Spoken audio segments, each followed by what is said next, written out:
Hello and welcome back to the True Crime Guys podcast. I'm Lauren. And I'm Michael. Well, we got a huge two-parter for you. We're going back to the mob world and covering the guy, the name that comes to mind first when you think of the mob and you think of mobsters and organized crime.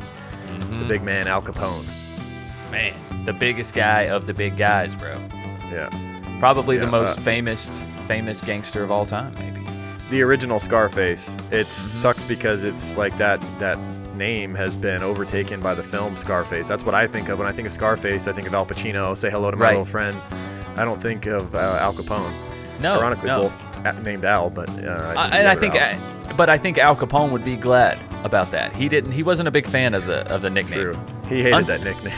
But why? What a badass nickname. But the way that he got it, embraced it as but he wanted this good guy image, like that. I guess that's the mark of a great successful mobster is like mob boss is you keep this outward persona of like you're a good guy helping the people and all that. But I think the way he got it too, it was kind of a smudge on his record, the way he got the facial scars, which we'll talk about if you guys aren't aware. I don't even think so, dude. I mean, whatever. He like hit on some, some big name's fucking sister.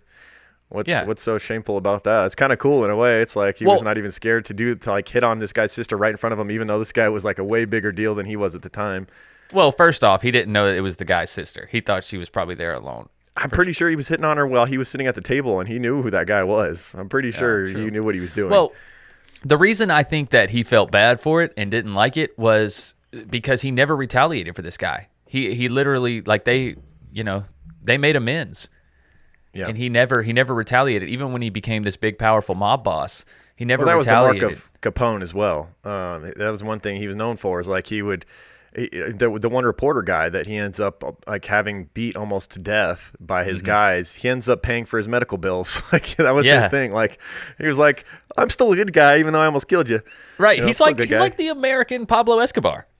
You can't hate him completely, right? He did a lot of good for the community. He was a modern day Robin Hood, a lot like Pablo. Yeah. Right.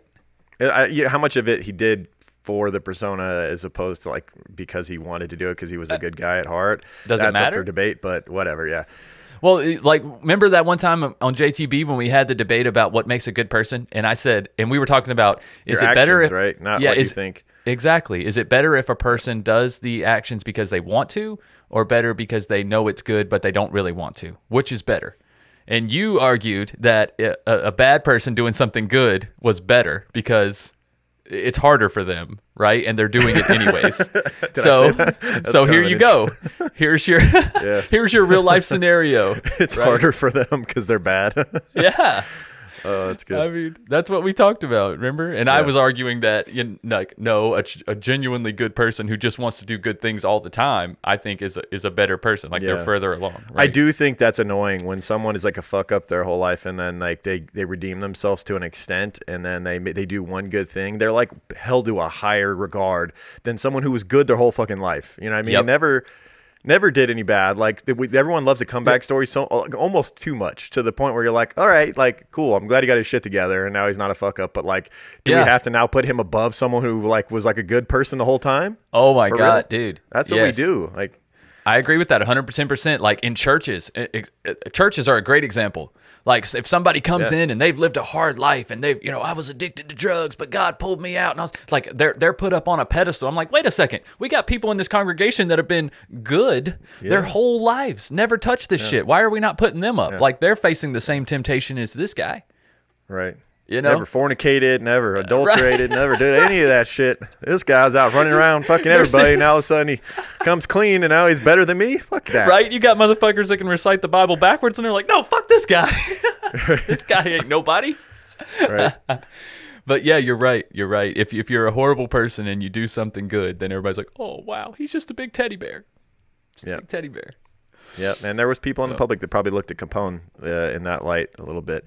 But let's get into it, man. Let's start part 1 of our part 2 series. Thanks once again, Andy, for a fantastic crime line. Absolutely. Very detailed, and you guys are going to see on the other side as we dive into part 1, the early life of Al Capone. Let's get into it. Here we go. You can call him Big Guy, Al Brown, or Capone. Call him Al Acosta, never macaroni, 'cause I bet my cat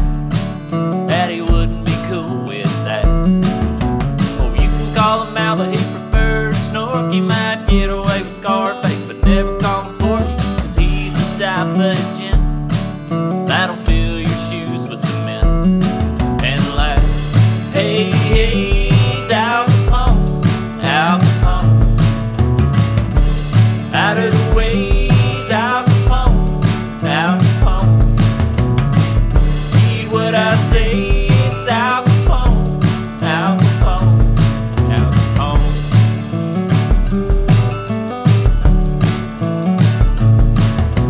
Kicked out of school at the age of 14. He slapped a teacher, they said he was born mean. He wasn't made for school or following all these rules. He joined the gang and he quickly moved up a damn fine dresser. Loved his suit up and his caddy was bulletproof. Lifestyle was through the roof. Hey, hey, he's Al Capone, Al Capone. Out of the way, it's Al Capone, Al Capone. Heed what I say, it's Al Capone, Al Capone. Hey, hey, he's Al Capone, Al Capone. Out of the way, it's Al Capone, Al Capone. Heed what I say, it's Al Capone, Al Capone. He's Al Capone. All right, let's get into it. Al Capone, a.k.a. Al, a.k.a. the big guy, a.k.a. Capone, a.k.a. Snorky, which was the name that he preferred, which I think is pretty Snorky. crazy. Yeah. Snorky, we'll get back. We'll circle back around to Snorky Yeah. in a minute. Let's I got circle more back. to say about that. Yeah. But a.k.a. Al Brown, a.k.a. Albert Costa, a.k.a. Scarface, of course. Of course. And but like the Snorky thing. So apparently that was looked at as someone who dressed well, right? Or someone who was like a well put together person. But I was like, that's what I heard in the crime line and in like the book that I read and stuff like that. Yes. I'm almost like, that's an old term, I guess, that's just been lost, because when I looked up Snorky, I found the Urban Dictionary modern version of what Snorky means, which is literally to be horny for snow. Typically happens to skiers or snowboarders as winter approaches. When the weather forecast calls for a big storm, they get snorky. Whoa, that's a niche term. That's a super niche term. I bet that's like Right. only in the Midwest or something, Only right? in Colorado. Congratulations Colorado, to the yeah. Avalanche and Colorado people that are big fans of the NHL. The guys got their Yeah. first cup in the last 22 years. And So they get pretty get cool. snorky, huh? They really want some snow. I never get Yeah. snorky. No, I never get snorky. I get snorky from time to time. Do you? I Yeah. like snow. I like snow, but I'm always like, it's here. I might as well enjoy it. That's my attitude towards snow. That's But your I'm like- attitude towards like a lot of stuff. Do what? That's your attitude towards a lot of stuff, like holidays. You don't get snorky for holidays either. Definitely not holidays. Definitely not. Not the traditional stuff doesn't get Michael going. No, not really. You got to bring a little more to the table. That's right. That's right. Something a little All right, more exciting. so we went through the many nicknames that he had. I think the big guy is my favorite. I don't know, just like when I think of Big him, guy? I think of like because like the boss, the boss in the mob is always like, I watch a lot of. I've been rewatching Sopranos. It's fucking amazing. It's even better than I thought it was. So good. Yeah. But like they're always calling him big man or big guy. Like yeah. Tony Soprano is one of the bosses, obviously not the guy, but I don't know. It just makes sense to me. But Scarface doesn't click at all with me with him, just like I said, because it's been the film was just too much of our pop culture growing up. Like it's just you think of Scarface, you think of Al Pacino. It overshadowed him a little bit too much. The Al Pacino character was so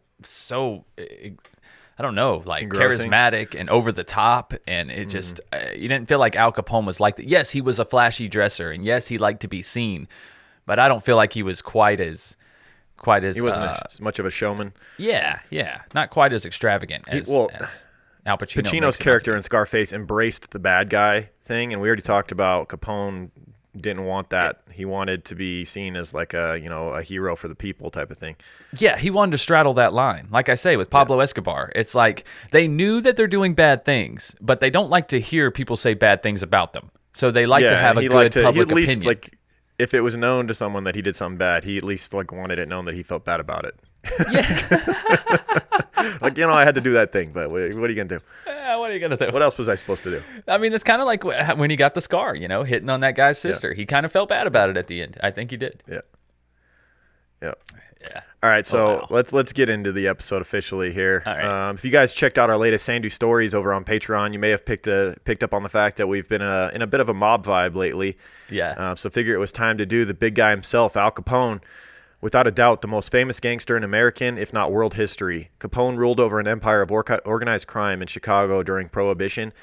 He was a tough and scrappy kid from Brooklyn who was ready to throw hands at the drop of a hat, even against his teachers. Yes. He ended up reigning supreme over one of the most dangerous and bloodiest times in Chicago's history. Climbing up through the ranks of organized crime in both New York and Chicago, Capone's rise to the top left more than just a legacy and spot in the Gangster Hall of Fame. It left a trail of blood and bodies through the streets that had police and federal agencies scrambling for a possible shred of evidence that could finally dethrone the untouchable king of Chicago. And if you know anything about Capone or the mob, it was ultimately the IRS that took him down. Right. Because he was too good at, staying far away from the actual street crimes that got him to his power. Once you get to a certain level within the mob, then you have this gap and distance between yourself and the crimes that are going on that keep your power and bring you in that money. Right. And not only that, you're paying off everyone in authority. Half the police force is on your payroll, the judges. No, so it has to be somebody higher than that, right? It has to be the government. When you get to that level, only the government can take you down. Yeah. And that's what we see with these big anytime gangsters. You do go on trial, you're either getting rid of witnesses or threatening people on the jury. Right. And it's just really hard for them to actually convict you. Yeah, who wants to testify against? Yeah, who wants to testify against Scarface, bro? Nobody. Exactly. Yep. There's a reason there's been multiple films and TV shows about this larger-than-life character. He has the focus of countless books, documentaries, and news stories. We'll do our best to give you a detailed overview of all the parts of his life, from him making a name for himself in the streets of Brooklyn through when he was running the streets of Chicago up until he was shitting the sheets of his bed in this Florida estate in his final days, thanks to our old friend Syphilis. That's right. So without further ado, let's get into the early life and the upbringing of the OG gangster, Al Capone. Let's do it. He was born Alfonso Capone on January 17th, 1899 in Brooklyn, New York, and it's hard to argue that this isn't the best group of celebrities surrounding a person we focused on. He shares a birthday with Betty White, who we just lost, right? And is one of the starlings. Really, who doesn't love Betty White? A golden girl forever. I watched a shitload of Golden Girls growing up. Hell yeah, a shocking amount. Yeah, that show is like really edgy and creative. Honestly, it gets overlooked. That's really good. Yeah. Also shares a birthday with Steve Harvey, Jim Carrey. I mean, come on, God, Muhammad Ali, James Earl Jones, and of course himself, Al Capone, who's one of the biggest names, if not the biggest, on this list still. God, I don't know. Bigger than Muhammad Ali, bro. I know, right? I don't know. Muhammad Carrey? Ali. Jim Carrey. I mean, God. Carrey, honestly, all of these people are household names. Jim Carrey's the shit, dude. Like, he really is. Have you seen the new Sonic movies? They're totally watchable because of him. Like, they're actually fucking good and funny because of him, of course. Of course. Without him, the movies would suck ass. But like, he's just so good in them. It's amazing.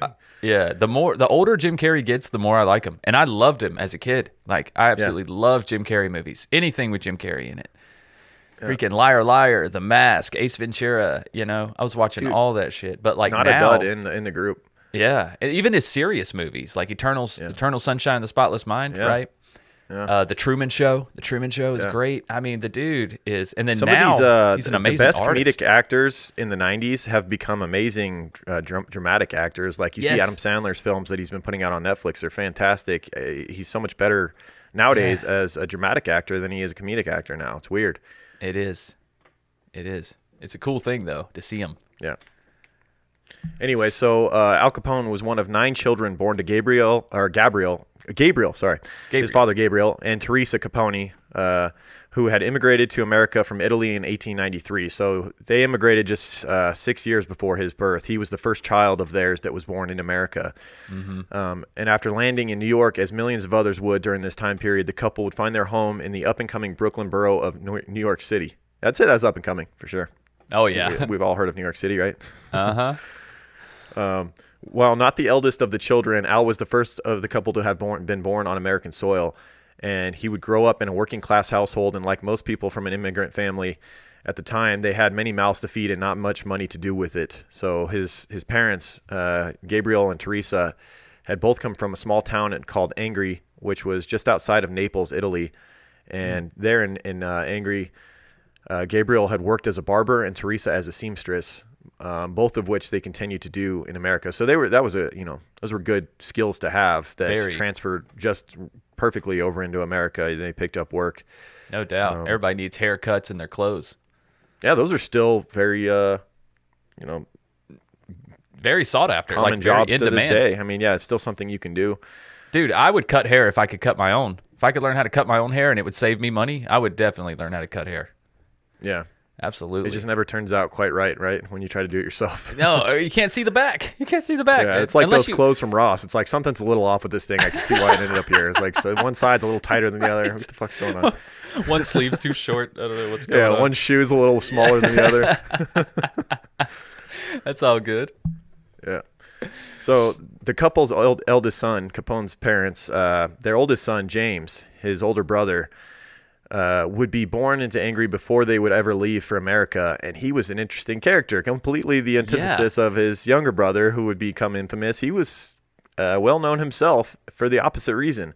He would end up leading his life in the complete opposite manner that his notorious younger sibling would. And so let's get into his life real quick. And it was such a stark contrast to it his is. We brother. could do an episode just on James here. That was his brother's name, James Capone. Interesting dude. Yeah. So James Capone would leave his home at the age of 16 and join a traveling circus as a roustabout, which is basically just someone who generally helps out with no real defined skill set. So like a helping hand within the circus. During this time, he would start work hard on masking his Brooklyn accent to help hide his Italian heritage. So he was basically ashamed of his Italian heritage, it seemed. Well, they probably got discriminated against. Or he just against. thought that, I was going to say, or he just felt that was going to be the best way for him to make his name or make his money in America, was to just ditch that heritage, because like you said, it was not something that was celebrated at the time in America. It was a mark of shame, essentially, to be especially out west. Italian immigrant. Yeah. Yeah, so many Italian immigrants were treated poorly as well as Irish immigrants during this time, and were discriminated against. Right. But after World War I ended, James moved out west to Homer, Nebraska, where he would not only officially change his name, but everything about himself would be completely made new. He would then go by the name Richard James Hart. Very white and American sounding. Yeah. It's very clean sounding. You know what I mean? Richard Hart. Dick Hart. Just sounds like somebody you can trust. Yeah. Yeah, so he was basically made himself into a cowboy from Oklahoma named Richard Hart, who had worked in the circus breaking horses and cattle. He hid his New York accent with a thick Southwest draw, dressed in Western-style clothing, including 10-gallon hats and a 6-shooter on each hip, so rocking 2 guns. Right. But he really did work for the circus, though. Some of his his backstory seems to be made up, but he really did work in the circus. We don't know what he did, though, per se. Yeah, just like we mentioned, a helping hand. Maybe he did work with some of the livestock while he was in the circus a little bit. I'm sure he did. Yeah, probably shoveling shit and whatnot. Yeah, right. James, now going by Richard, would tell people that he had served in Europe during the war and would regale people with tales of his bravery and heroism. However, this is a disputed claim. After further investigation later would find no record of him ever serving. But it's not clear whether the people that searched for his record in the war used his changed name, Richard Hart, or his original name, James Capone. So it's possible that he did actually serve. Obviously, we're dealing with early 20th century, late 19th century, so there's not as much records. Right. And the World War I was messy. There's a lot of people that lost their lives, and a lot of people that just a lot of documentation could get squirrely. Yes. In a war like that. So who knows?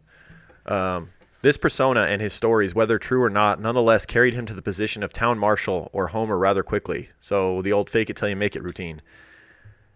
You could do that back then, dude. Yeah, you could roll into a town and just completely lie about where you were from, who you were, what your name was, and make your way to marshal real quick if you made the right friends and told the right lies. Look what Frank Abagnale was able to do in the 70s. Imagine what this guy could do in the 20s. Yeah. Like, it's just not fair, man. Too bad we didn't live in that time. We could be excellent con men. Right. We could go around saying we're the number one podcast in the world. And no one could fucking say otherwise. Like, what the fuck is that? People still do that shit to me here now. Right. So shortly after swearing in as marshal, Hart would soon become a federal prohibition agent in 1920. And began a somewhat glamorous career in law enforcement. Ironically, because you consider his younger brother would make his bones on the opposite end of prohibition. Selling alcohol under the authorities' nose. Allegedly, they didn't know about each other. I just can't believe that. Right. Did they not communicate with their parents at all? Did they not write back and right? I don't know. It's odd. There was no Thanksgiving dinners where they right. Capone walks in with his gangster dress and then this dude's coming in with his cowboy hat and his fucking he's like complaining about the prohibition shit. It's fucking lawman making everything illegal. He's like, oh, wait a minute now. Pulls out some homemade fucking whiskey or whatever. So Hart would bust up still operations and bootleggers with a shoot first, ask questions later attitude while continuing to carry his dual 6-shooters on his hips, earning him the nickname of Two Gun Hart. Oh, wow. Double guns, baby. Right. I mean, who didn't carry 2 guns? If you only carried 1 gun back then, you're an idiot. Right. Come on. Do you think I get the feeling Capone didn't even like when he got to his height of power, I don't think he carried one at all. Like I think he just he was surrounded by security. I'm saying when he got to the point like in Chicago where he was the guy, I don't think there was a need for him to even carry one. Probably not. But I still would though. I mean, you got to go to the bathroom by yourself, right? And somebody of that caliber, I'd at least carry like a little snub nose or something in my coat pocket. Yeah. So back to his brother for a second. After earning some notoriety as a prohibition cowboy, Hart would transfer to the Federal Bureau of Indian Affairs, where he would travel from reservation to reservation, immersing himself in the cultures by learning the languages and customs, all while focusing his efforts on the illegal production of alcohol that had started occurring on native lands. Richard and Al would stay out of each other's lives, as you mentioned, until 1939, after Al had served his prison sentence and Richard had fallen on some hard times. So until their later years. Mm-hmm. Apparently they were kind of oblivious to each other, and Richard later said that he only learned of his brother's criminal activities once he read about it in the newspapers. So it was oblivious to the fact that, the type of guys he was after was the type of guy his brother was. I mean, it's possible. They were across the country from each other. Al's in Chicago, he's in Nebraska or Oklahoma or wherever the hell. So it is possible. It ain't like they were keeping up with each other on Facebook. So right. I mean, it is possible that they had no idea about each other. Yeah. So let's get back to Al. Like we mentioned before, Al was the first child of Gabriel and Teresa to have been born in America, but he was the fourth of the litter. One of the children of the bunch was a daughter named Ermina, who would pass away at about a year old. I mean, that's not that shocking for the time. That's if you had 7 kids and all of them made it to adulthood during that time, that's pretty incredible, really. Absolutely. With all the disease and lack of modern medicine and everything. Right. So shortly after Al's birth, the family would move into 38 Garfield Place in Park Slope, which Al would consider to be his childhood home and one that would remain tied to the Capone family for years to come. And there was later rumors that Al had hid money inside the walls of the home and around the other properties he owned, but none of it was ever found. No, because his family knew about it too. Right. Yeah, they probably emptied the walls and whatnot. If he wanted to take care of his community, he definitely took care of his family. You got to know that. Yeah. So Al would live a somewhat average life in the early years of his childhood. He was a good student in his early years. Mm-hmm. He attended the local primary school 7 and then primary school 133 in Brooklyn up until the 6th grade. And it was at this time, at the age of 14, that the world would get its first taste of the type of man that young Al would grow into.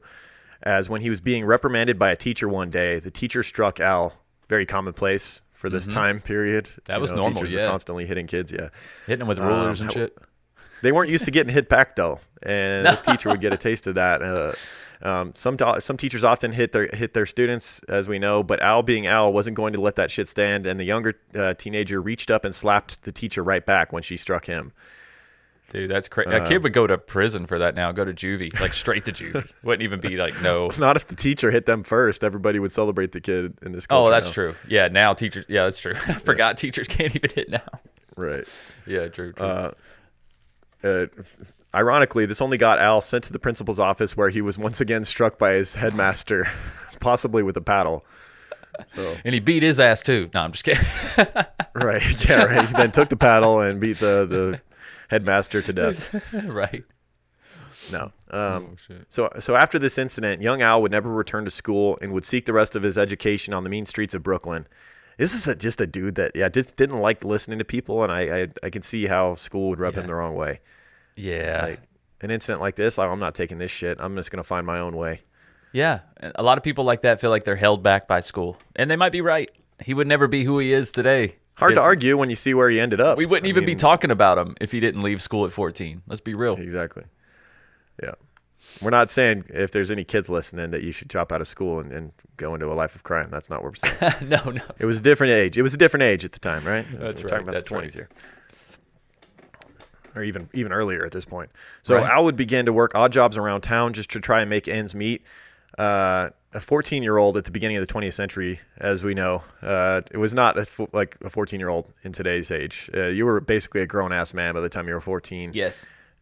In the early 1900s, and they were going off to war, smoking cigarettes. It's like it was, like we said, different years. He worked a bunch of odd jobs around town. He worked in a candy store, a munitions factory, a bowling alley, and even a bookmaking shop. All of this time, however, once Al was out of school, he began making his real money on the side while being a member of a local kid gang, which were pretty popular at the time. These gangs of misfit youths just running around creating havoc. They had nothing to do, man. Yeah, dude. Right now, there was no TikTok, no TikTok, no screens, no video games at home, man. You're just out there. Your no parents, Grand Theft Auto. You just go do it in real life. Right. These delinquent gangs of children roamed the streets of New York in the early 1900s, committing petty crimes like theft and vandalism, and of course, occasional mugging. Can you imagine, dude? You're just walking down the street and this fucking gang of like 12-year-olds just come up and assault you and take your shit. I'd just like to think I'd just start dropping them, man. Just I guess. One after another. Yeah, you'd have to, right? Like, they may get me if there's enough of them, but a few of them are getting fucked up. Yeah. That's going to happen. They're 12, bro. I'm throwing a couple of them. Dude, yeah, you're going to get messed up. So two gangs that Al was a member of during this time were the South Brooklyn Rippers and the 40 Thieves Juniors. Okay. We need to make that would be a cool T-shirt. The 40 Thieves Juniors. Yeah. The South Brooklyn Rippers sounds like a badass name too, though. Right. Dude. If you're gonna start a softball team, adult softball team, consider this shit, right? Dude, maybe my fantasy football team. One of the fantasy football teams I have this season is gonna be one of these, the South Brooklyn Rippers. There you go. Something like that. That's dope. Yeah. So it was around the age of 16 when Al would meet the man who would be his mentor and coach, so to speak, in the world of organized crime, a man named Johnny Torrio. Johnny Torrio, or Giovanni Torrio, was born near Naples, Italy in 1882. His mother then brought him to New York when he was 2 years old, and for the majority of his youth, he grew up around brothels and other less reputable spots. He made his bones in the brothel world. He was this guy knew brothels maybe better than anyone. Yeah. Torrio would become a local brothel/salon keeper when he was only a teenager, and he would also work his way up through the ranks of the local gang called the James Street Boys, becoming the leader of the gang in a short period of time. But his largest contribution to the gang was allying with them with the much larger, more powerful 5 Points gang, which has become pretty infamous over the years as well. Yes. Go ahead.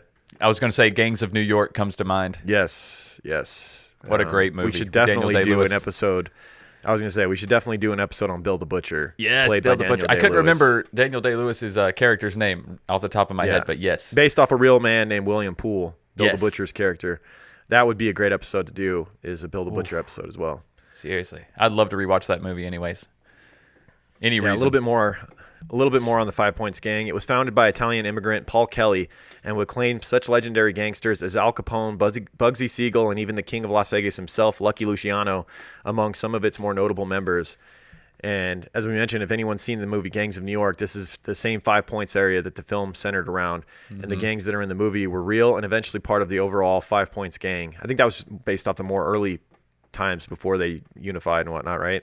Yeah, that would be like late 1800s, I think. Yeah, they were fighting more over like heritage. It was like the Irish versus the Italians, I think, at the time. Yeah. And just for an example of what kind of battles and fights these gangs have ultimately had during this time period around the early 1900s, founder Paul Kelly and James Street gang leader Joe Torrio were once engaged in an all-out gun battle with around 50 other 5 Points gang members against similar numbers from the rival Eastman crew. Can you imagine? 50. 50 on 50, apparently, 50. with guns involved, dude. That's a fight war. that was so intense, local police forces had to fall back and wait for the gunfire to eventually diminish before they could even move back into the area and try to regain control. So they're just standing back like, let's just let them tire each other out. Let's let them wait for them to run out of ammunition eventually before we go in. We'll just go clean up the bodies. They'll take care of half of each other. Yeah. Good Lord. And there's people trying to raise children in these areas. That's just amazing. Oh, my God. I know. Of course the kids start their own little gangs, dude. Like, look what they're around. Shit. Right? That's all there was. Yeah. After all of the shooting with almost 100 men involved in the gunfire, there were actually only 3 deaths that occurred during the gunfight, which lasted for several hours. So Hit apparently your shots, they had the accuracy of a stormtrooper. Yeah, that's what I was about. Fucking bullets going everywhere, not hitting anything. Hit your shots, fellas. Damn, it's not intimidating at all. Those old 6 shooters, though, if you were beyond like 6 feet, you ain't hitting nothing. Yeah. Every bullet goes a different direction. Yeah. It pulls to the right sometimes. Right.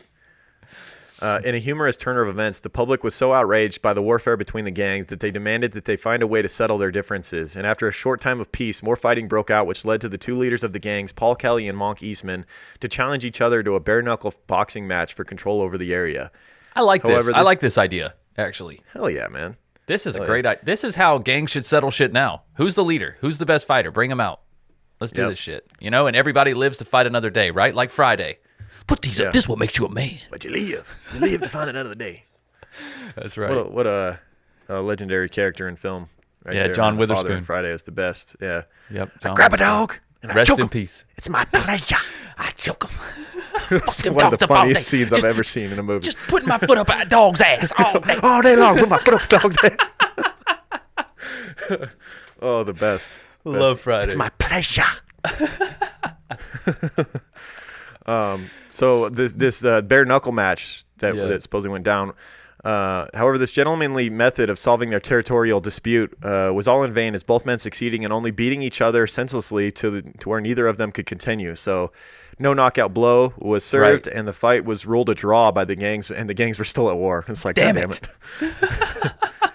Hey, you do a rock, paper, scissors while you're both laying on the ground or some shit? Like, come on, let's settle this. I know, right? Right? God. The warfare wouldn't last much longer, however. Once the political machine that was Tammany Hall decided to back Kelly and the 5 Points gang, Eastman's crew was more or less pushed out or absorbed into Kelly's operation. And so the 5 Points gang became the basically the rulers of the area. Yeah. And they were running most of New York rackets and other criminal activities, and men like Johnny Torrio looking to make a name for themselves. The stage was set for a young and up-and-coming tough guy named Al Capone to make his debut onto the scene. So basically Al teamed up and made the right connection with Johnny Torrio. Yeah. It sounds like that's really like a big part of his success, was connecting himself to this guy and kind of being his muscle in a sense, and just being a guy that would do anything asked of him. And do you think his way through the ranks because of that? I think it had a little bit to do with as far as Torrio, or what was his last name again? Oh my gosh, Johnny Torrio. Yeah, Torrio. I don't know why I thought I said it wrong, but Torrio was from the same area as Al Capone's family from Italy. Like he was from the Naples area as well, and so I think Al kind of looked up to him, kind of like a father figure. Maybe somebody who agreed with the way that he wanted to live life, but yet still had a lot of the same Italian customs. So I think it was probably a pretty quick relationship right there. Whereas Capone's dad was a barber and, more of a straight-laced type figure. But maybe this guy kind of reminded him of his father. Morning. Cup of murder. Ever wonder what terrible thing happened on this day in true crime history? My name is Karina B. Mustafer, writer and host of Morning Cup of Murder, your daily true crime podcast that dives into what murder took place on today's date in history. With over 500 episodes about serial killers, murderers, cults, and cold cases, there is always something new for you to enjoy. Morning Cup of Murder is the perfect addition to your morning routine. So if you like your coffee hot but your bones chilled, start your day with a Morning Cup of Murder. Subscribe on Spotify, Apple Podcasts, and everywhere else you listen, and come say hi on social media at Morning Cup of Murder. Oh, and remember, stay safe. So let's get into Capone's kind of the beginning of his rise and cutting his teeth in the crime world. He'd become a member of the 5 Points gang by the age of 16 years old, and first started working under them, under the young mobster named Francesco Ioli, or more commonly known as Frankie Yale. Capone was working for Yale as a bouncer/bartender at a saloon called the Harvard Inn while he was first trying to get his foot in the door with the 5 Points gang. And it was then in 1917 that Capone would have a run-in with a local street goon named Frank Galluccio. Mm-hmm. And Capone was never really known to be a cautious person around, the way he said things. He was very brash, no filter type of guy. And he was working at the bar that night and started making eyes with Galluccio's sister from across the room. Uh-oh. And this is how he becomes Scarface. Yep. You haven't caught on yet. He would then approach his sister and start making advances toward her, which she quickly rejected. And as he's just a 17-year-old kid who thinks he's funny. And as the story goes, Frank had just about had enough of Al's hitting on his sister that night. And just as he was about to tell him to knock it off for the final time, Al reportedly leaned into his sister to say, "Honey, you got a real nice ass." And I mean that as a compliment. Believe me. Upon hearing this, Frank lost his shit and apparently told Al that he is going to apologize to his sister or else. Yep. Al began to laugh at how upset Frank was getting and opened his arms up to him to say, "Oh, come on, buddy, I'm only joking." Obviously, Frank wasn't joking, however, with Al, and he was still laughing with his arms out when Frank quickly pulled out a knife and slashed Capone 3 times across the left side of his face. Dude, if you're going to say grown man shit, you suffer grown man consequences. Yeah, man, if you know you're only 17, approaching a combative man, don't walk towards them smiling with your arms open, generally speaking. That's a bad idea.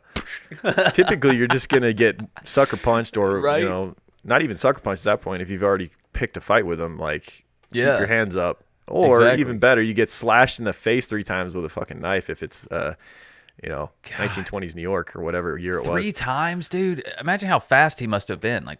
What happens after that first slice? Because they were all on the same side, right? It wasn't like he was like shick, shick, shick, shick. No, he was like shick, shick, shick. So how the fuck did that go down? He must have had him on the ground and was sending a message or something. Well, Capone, like we said, was smiling with his arms open, so maybe it was just a rapid fire slashing. Apparently, it's just so weird that all the slices were in the same area, but it was 3 of them. It's just It's weird to imagine how that went down.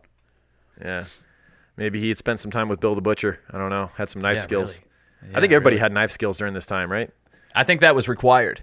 Yeah, that was just part of growing up. You had to have some knife skills. You got your first knife at 6, right? They taught you how to sharpen it, how to carry it. Yeah. Stab your first person by 7. Right, exactly. Yeah. So Capone was clearly embarrassed by this whole incident, and for the rest of his life, he would do the best to hide his scars on his cheek from photographs and reporters. I was looking at pictures of Capone. I'm like, okay, how obvious are these scars? There's not many shots where you can really see them. He did disguise them well, and obviously, as scars get, as time goes on, and you've had them for a longer time, they get more pale. I know this. I have a lot of scars. My older scars, you can barely see them. They get to where they're very pale colored, and I don't know. Maybe that's just because I have pale skin tone to begin with. But well, I think most scars go lighter. As that scar tissue heals, you have that lighter mark regardless of your skin tone, because that skin's never going to heal again. Just like with fighters, as you know, when their face gets cut open on those scars, that tissue is forever thinner. It's forever going to be a different shade. But yeah, I'm sure he did try to hide them, but he hit them pretty well. But I mean, you could do that just by, turning your face in pictures or whatever for different profiles, which I'm sure he was very aware of because he was very concerned about the way he looked and the way he portrayed himself. Yep.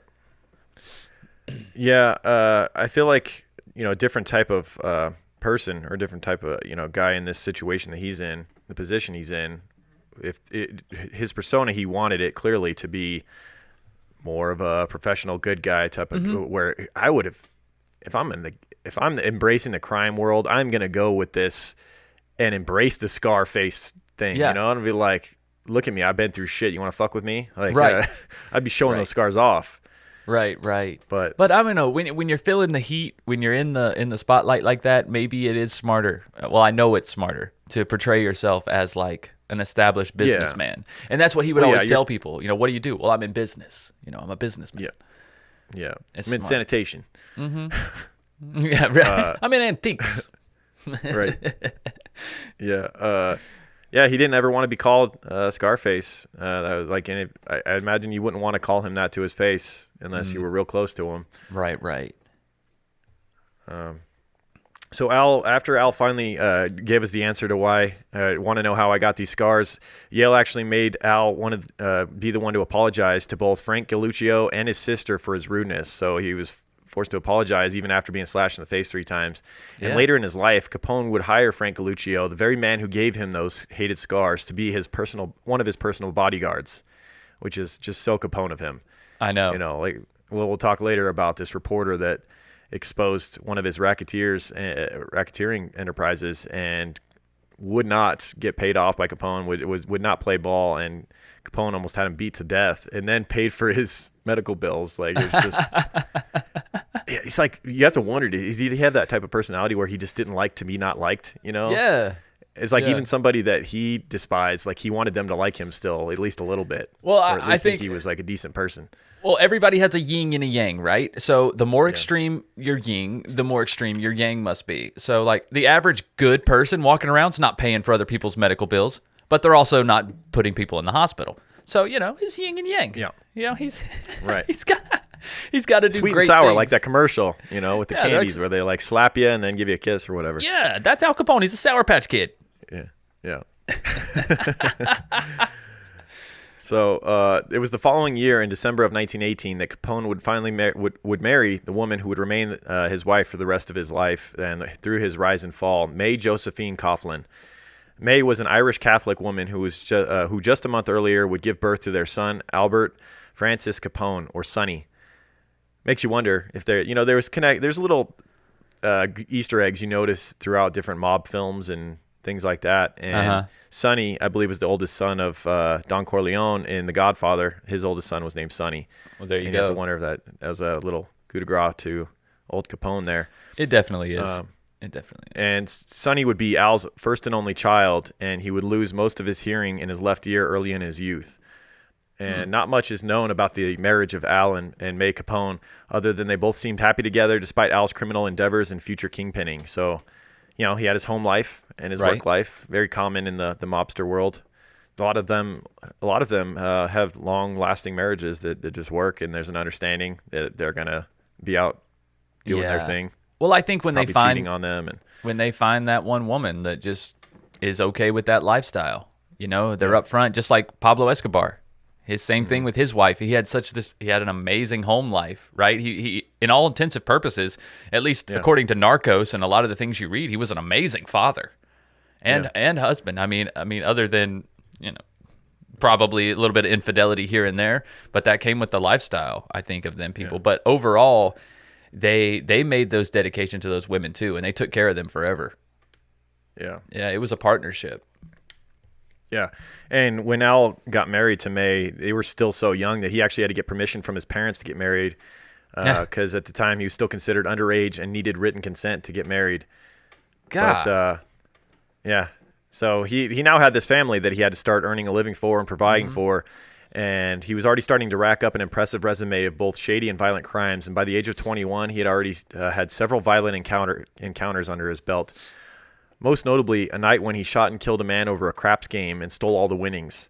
This would never be prosecuted as Capone was questioned for the crime, but as there was conveniently no witnesses, he was let go. So we mentioned that earlier. You know, the people aren't willing to play ball with law enforcement, and it's just basically, you know, your word versus theirs or whatever, and the other guy's dead, and the witnesses aren't willing to talk. What are you supposed to do? Right. So what was this, a one-on-one craps game? There was nobody else there? Come on.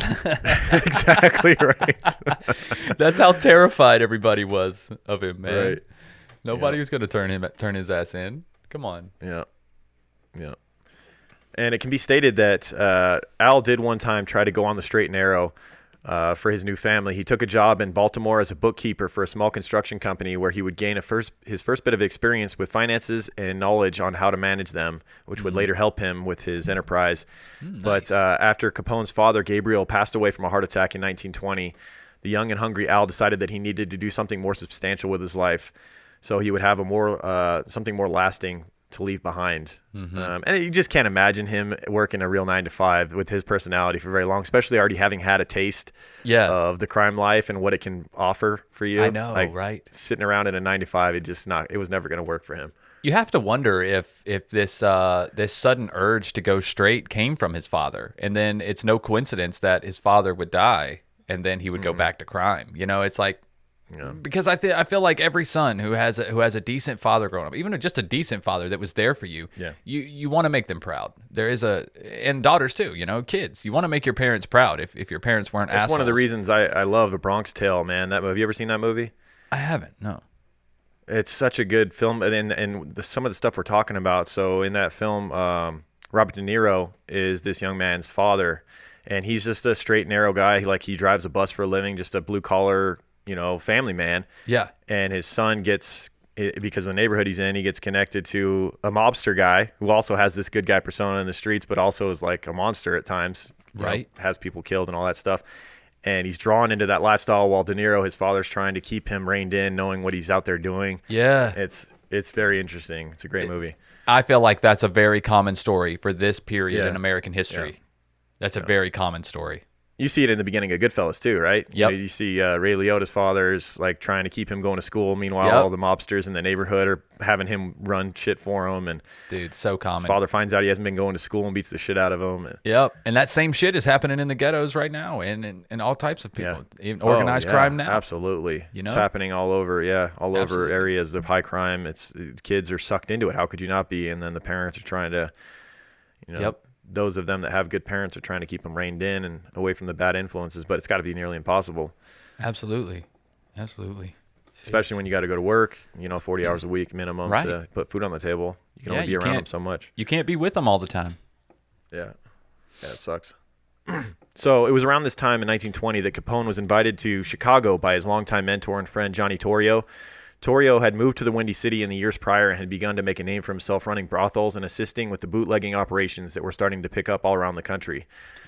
Capone, who was already under suspicion for at least one murder after his craps game debacle, was sent to Chicago by Frankie Yale, not only to help out Johnny Torrio, but to basically fly under the radar for a bit. As we mentioned, he was under suspicion for that murder at the craps game, among other things. And so that was part of him being sent to Chicago also, was to get the heat off of him from back in New York. So now with Al chomping at the bit for more action and responsibility within the gang, he jumps into the opportunity to head out to Chicago to work under his mentor and hopefully begin making a name for himself as well. And it was 1909 when Johnny Torrio had moved to Chicago and started working in the incredibly large brothel scene that had spanned the streets of Chicago. And Chicago at this time was mostly run by crime boss Big Jim Colosimo, who was an Italian immigrant who had moved his way up through the underbelly of Chicago through petty crime and pimping, until finally he owned and operated multiple brothels, saloons, and even a nightclub. But he had been the one who had recruited Johnny Torrio to come to work in Chicago with him and oversee the hundreds of brothels and gambling rackets as well. A ton of money to be made in the seedy underbelly of Chicago at the time. The only problem with Big Jim, though, was that for some reason he refused to get involved in bootlegging after the onset of prohibition. And to guys like Torrio and Capone, bootlegging was where the fortunes were to be made, which very much reminds me of The Godfather, which I was watching the other day, when Don Corleone was reluctant in the beginning of the movie to get into the narcotics game. He thought that they were above that was, drugs were not something he wanted to be involved with, and ultimately kicked off a war between the different families and kind of what the whole film's about. But he was in the old school way of thinking, but then the younger school people were like, this is where all the money's going. This is where the future is. We need to get into it. Even his confidant and his, kind of his right-hand man was telling him, we need to get into it before the others do, or else they're going to overtake us. They're going to get more influence and all of that. Yep. More money, more power. So that same year that Capone moved down to Chicago, he immediately started to make himself known to the area. Never one to have his mouth shut, as we mentioned, Al quickly began gaining attention as a rebel, rouser, and heavy drinker. His first actual arrest was in 1920 for hitting a parked taxi while drunk driving. Luckily for him, however, Torrio's political connections were able to get him off, not only for the DUI, but for the alcohol, which was illegal itself as well. So it wasn't your typical DUI. It was like he's also like was clearly under the influence of something that was completely illegal to have at all. So yeah. Yep. So they threw the book at him. Yeah, not. He had too much connections. He got off on that one. They tried to. So when Al first arrived in Chicago, he started working as a bouncer and bookkeeper for Torrio at one of his many brothels, one called the Four Deuces. And it's believed that it was during this time that Capone actually met his eventual killer, your friend and mine, good old Syphilis. So maybe using the services that he was overseeing, these brothels, also partaking. You're not supposed to get high on your own supply, right? And he was metaphorically doing such dabbling with the sex workers and getting himself a nice lifelong disease there. Yep. Conflict of interest there too. Yeah. So Al's family had not yet made the journey down to Chicago. So as a man in his very early 20s working in a brothel surrounded by sex workers, you can imagine how he obtained syphilis, Right. I can gather a few ideas. We don't need to go into extreme detail like the I think we get it. Patreon episode with the semen-soaked finger blasting. Right. I think we had enough of that. Yeah. There was none of that going on, though. I don't think so. No need for that. Pretty sure Capone's member worked just fine. Yeah. Once making a bit more money for himself and his family, Al would not only move his new wife and son to live with him in Chicago, but also his mother, sister, and younger brothers to a modest suburban home in Chicago's South Side. And Capone was always doting on his family outside for everyone else to see. He was very much about his public image as his career would continue. Yeah. Wanted that persona of a good guy, family guy, who was helping the people. Absolutely. If you can keep your public opinion tight, man, you can do a lot. You really can, especially during this time. Yeah.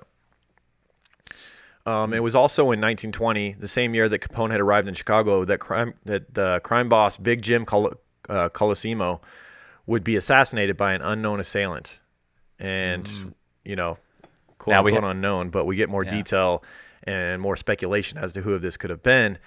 It can't be proven, but it's highly speculated that with the onset of prohibition hitting the streets in America, the criminal organizations began to see massive profits in the production and distribution of alcohol. And with the crime boss like Jim Colosimo refusing to get involved in this untouched well of money, underbosses like Joe Torrio would have had their eyes on the real prize and will always find a way to make the old guard disappear. And again, this is unable to be proven, but most researchers and people close to studying this actually believe that Joe Torrio ordered the hit on Big Jim so that he could take over as boss of the Chicago territory.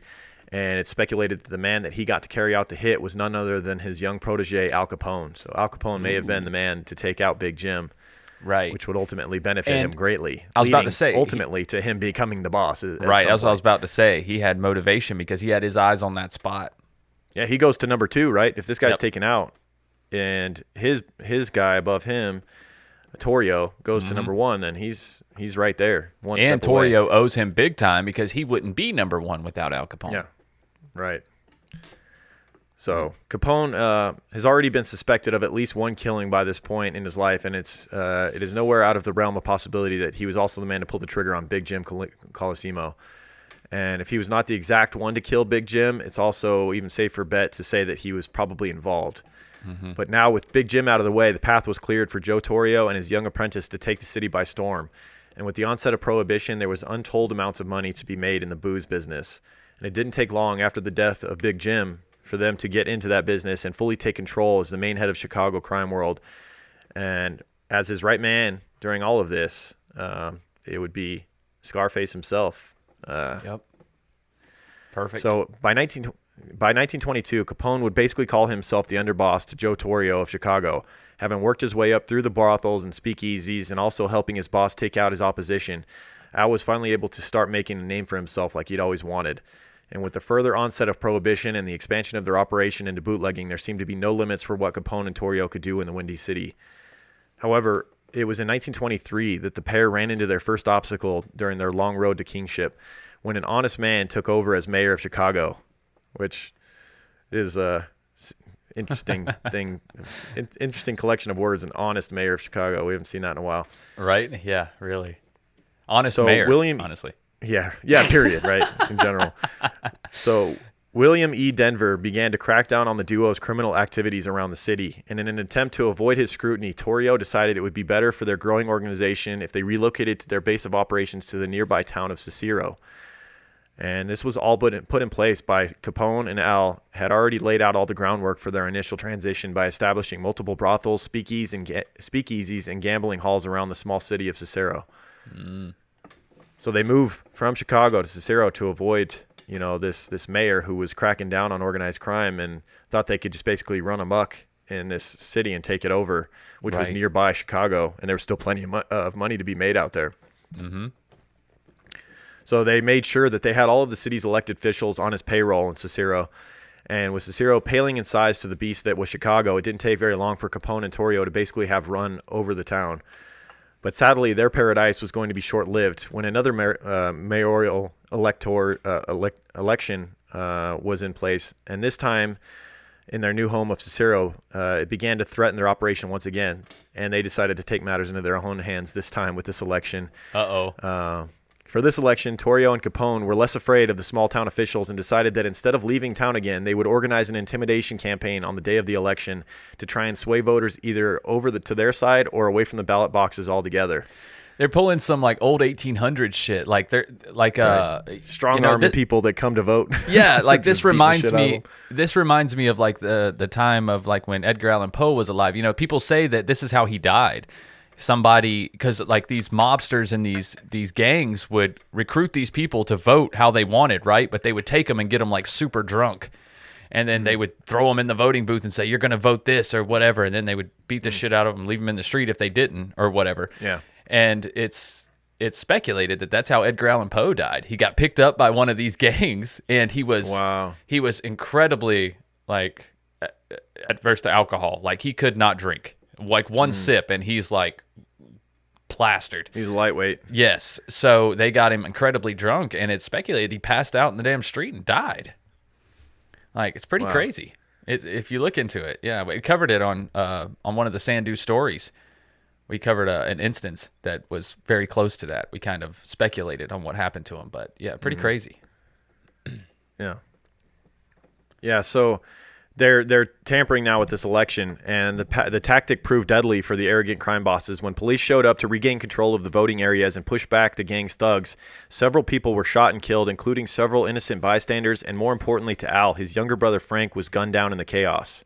So he loses his younger brother, who's clearly on his side as far as this whole, crime lifestyle. He has the older brother who's on the other side of the law. Yeah. And then his younger brother who's following in his footsteps, it seems, and he's ended up gunned down as a street thug involved in this. You know what I was thinking? He had 7 siblings, right? Counting him. Yeah. I know one of the one at 1 year old. One of the daughters died, sister. I know. But you still have 6. He's the 4th one born.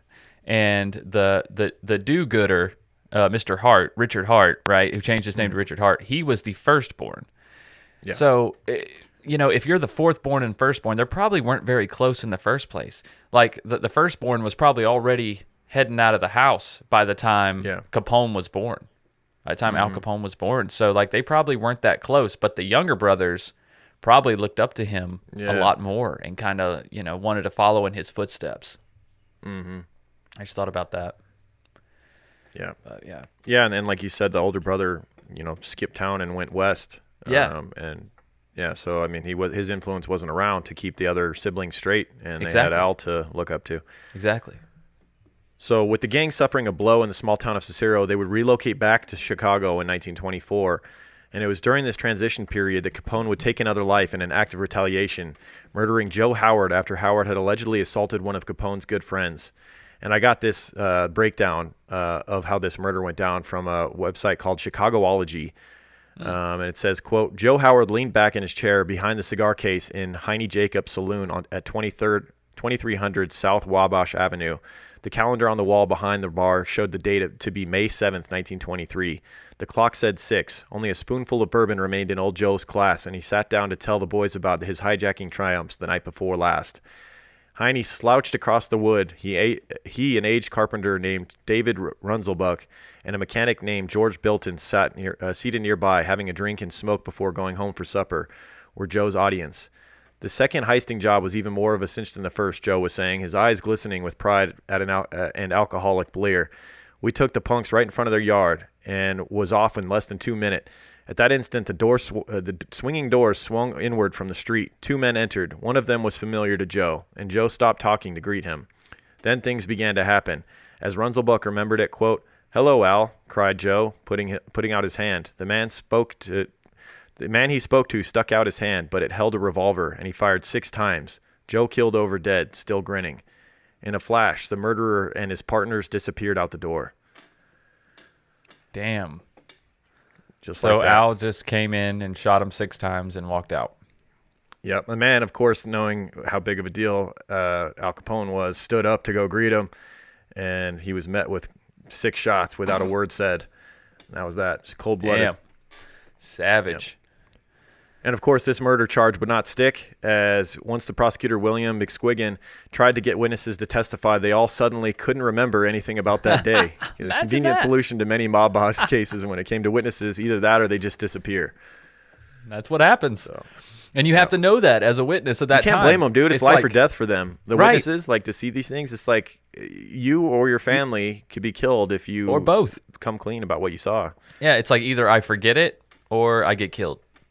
Yeah. Yeah, I forgot. And it's like, it's already done. The guy's dead. What are you going to do? Yeah. A lot of times, I'm not going to say they deserved it, but they were involved in the same kind of world, the same understanding.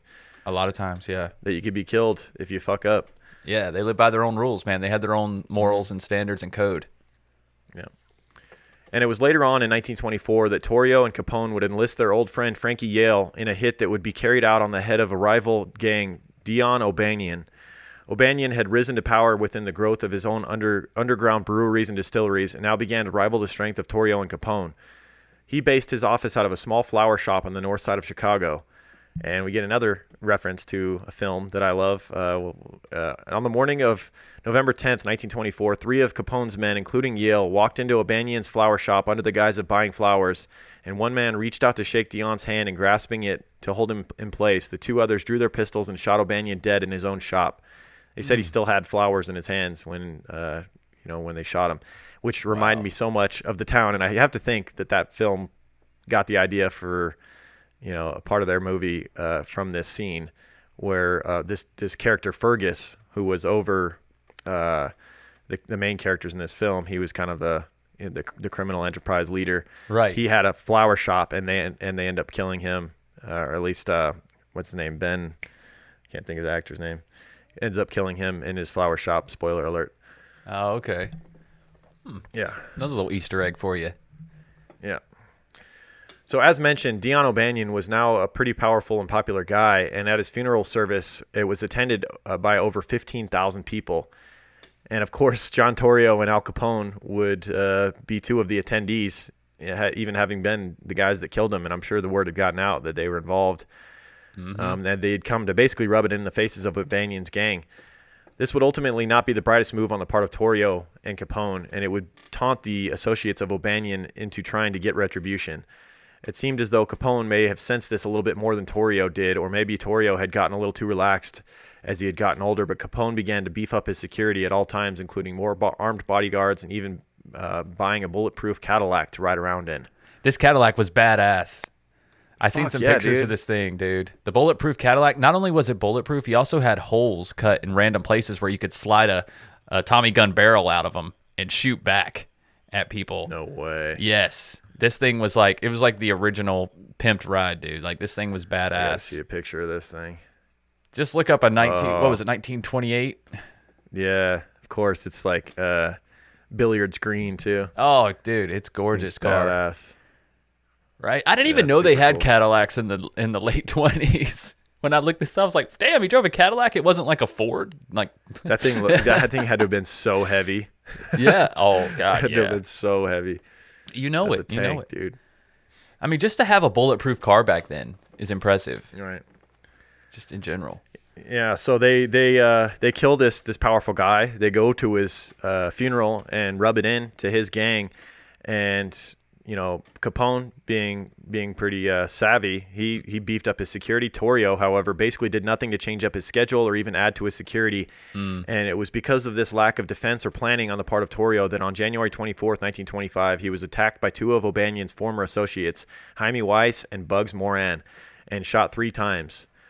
Torrio would survive the assassination attempt in the moment, but during his hospitalization afterwards, he would be convicted of bootlegging and spend 9 months in jail for the crime. And it would be during this short jail stint that Torrio would have to do that he would reconsider his lifestyle and make some changes, which would ultimately see Capone in the throne.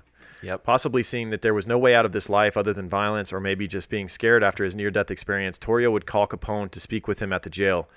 Torrio had decided that he wanted out and that he wanted to retire peacefully. He would unceremoniously bequeath all of his territory and criminal operations from behind bars into the syphilis-ridden hands of the scar-faced little protege. So Capone, well put, Andy. Capone got the nod, man. He got the spot. That's right. Drippy dick and all, he got the spot. That's right. He got it. And so with O'Banion now dead and John Torrio riding off into the Italian sunset, Chicago was left under the rule of the newly appointed crime boss and future brain-dead swimming pool fishing doughboy, Alphonse Capone. And that is that's where we will leave off part 1 of our Al Capone series. All of the competition has been taken out. The old boss was handed over the wheel. And next week we will continue with Capone's reign over Chicago, his unlikely demise at the hands of the Treasury Department, and his eventual slow and physical decay at the hands of syphilis.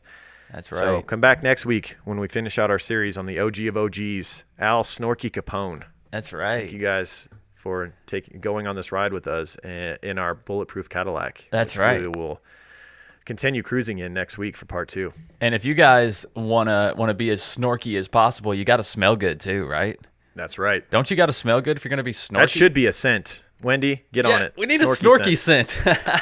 What smells like cigars and leather or some shit. I don't know. But if you guys don't know what we're talking about Oh My Gaia. Oh My Gaia is an innovative, all-natural deodorant, fragrance, and beard oil company specializing in paraben and aluminum-free products. Their innovative line of deodorants inhibit the growth of odor-causing bacteria while maintaining effectiveness. And at Oh My Gaia, they use only all-natural, paraben, and aluminum-free organic ingredients. And guys, like we alluded to, there's tons of scents to choose from vanilla to cherry almond, sandalwood, lavender, lemongrass, Egyptian musk. That's what I'm wearing today. Coconut, dreamsicle, leather, lumberjack, honeysuckle, fireside, bergamot, amber, pear, sweet pea, sailor, barbershop, another one of my favorites. And maybe, definitely top 3, you got True Crime Pine, right? The scent that was made just for true crime guys. If you guys don't know where to start, that's a great place. And because you're True Crime Guys listeners, you can use the word CREEPER for 15% off your order. CREEPER. That's CREEPER for 15% off your order. And that's at shop_ohmygaia on Instagram or ohmygaia.com. OHMYGAIA.com. Guys, you won't regret it. You'll be supporting a small business, and you'll be putting healthy, organic, all-natural deodorant in your armpits instead of aluminum. All right? That's right. And speaking of small businesses and healthy and organic, let's talk about Tonic CBD. Tonic Craft cultivates their own hemp on their certified organic family farm in upstate New York. That hemp travels only 30 minutes to their state-of-the-art manufacturing and distribution facility, where it's turned into a finished product and sent to you, ensuring only the highest quality vibes at every stage of the process. Each and every high-quality ingredient is thoughtfully and selected for its ability to support and enhance the benefits of CBD, resulting in a more effective, well-rounded, and consistent wellness solution for your mind and body. They have different blends. They put things like black seed oil into their blends, which is an antioxidant powerhouse, great for your immune system. And it's easy to verify the quality of their products as well. You tap your phone on the top of the packaging, and it brings up third-party lab reports, product information, details about their farm, even helpful blog posts to help you educate yourself on CBD. Right. So with values rooted in quality, integrity, and sustainability, Tonic is committed to create plant-based wellness products that are good for the people and good for the planet. Visit tonicvibes.com to get 20% off by using the code word CREEPER. That's tonicvibes.com. Use code word CREEPER for 20% off your order. Guys, I love this company. I love these products. We use them daily. Every day. They help us stay healthy and feel good, mind and body. It's really, if you haven't tried it, it's worth a shot. Yes. And we've mentioned in the past that it does not get you high if you're worried about that.